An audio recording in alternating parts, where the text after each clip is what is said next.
The Tigers head back on the road. The Tiger Lacrosse Report starts now.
Welcome to another edition of the Tiger Lacrosse Report. I'm your host, Spiro Morekas, along with the head coach of the Tigers, Shawn Nadelen. And coach, the Tigers on Wednesday night will be taking on the Greyhounds of Loyola over at Ridley Stadium.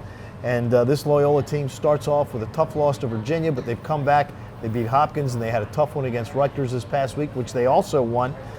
They've had to replace a couple of guys.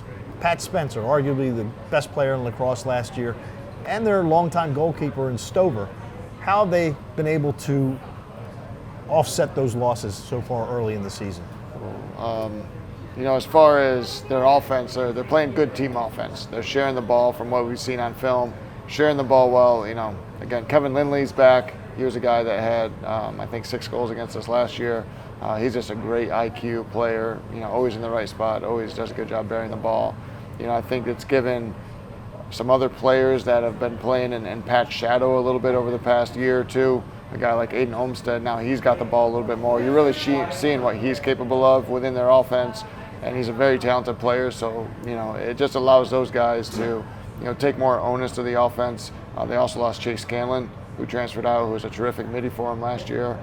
So they're doing a good job just playing good role-playing team offense, sharing the ball, working hard within their sets to manufacture different types of shots. From a goalie perspective, they got a good one in there. He's big like Stover was, fills up the net well, good quick hands, and team defensively, they got a couple really good tough deep middies as they always have, and great long stick middies. So again, pushing that transition, and the goalie's a big part of that. So he's been playing pretty well. Yeah, Olmstead 7 goals, 4 assists, and Lindley 7 goals in the first 3 games of the year. So they're both putting it in the net. They also are winning 71% of their faceoffs, which for the Tigers has been a problem so far early in the year, so that's obviously an area of concern. Yeah, we keep working at it, and we know that their faceoff guys obviously playing at a very high level. He's gone against some really tough competition and done well already.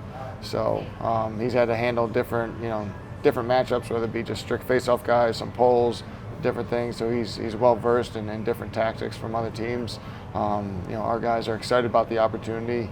We have to be able to manage the X much better and understand how we need to either win it or at least make it a 50-50 ball if we can initially win the clamp off of it, but also be able to work with our wings that we're coming up with those 50-50 balls when the opportunity presents itself, and not, again, try to shrink that possession gap that we've had the last few games.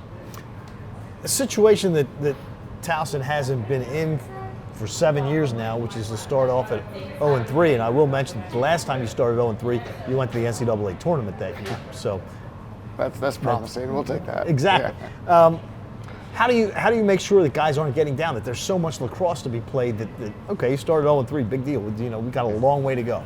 And I'd like to think and they've been really good. I give it to the guys, and it can be tough when you lose a game, you lose 2 games, you lose 3 games. It's just like, people start questioning, I guess, and it's like, there really hasn't been much of that. I think the guys understand, as a team, kind of who we are and where we are at this point, but really, focusing from back in the fall, understanding that, like, we only control day-to-day what we do, and focusing on the process day-to-day, on the effort you're putting into it, understanding your preparation and how you prepare.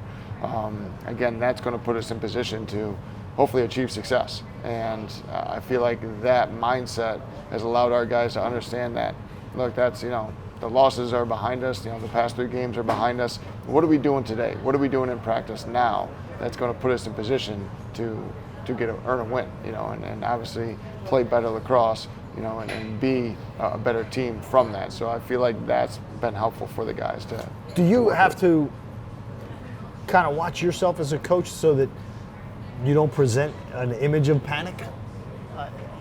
You're a pretty even-keeled guy. I guess you do if you feel that. I don't feel anything like that right now. I know we got a really strong group of guys that are working hard to really gel as far as the way we play, and that gives me a lot of confidence. I'm 100% confident in this group, what they're capable of.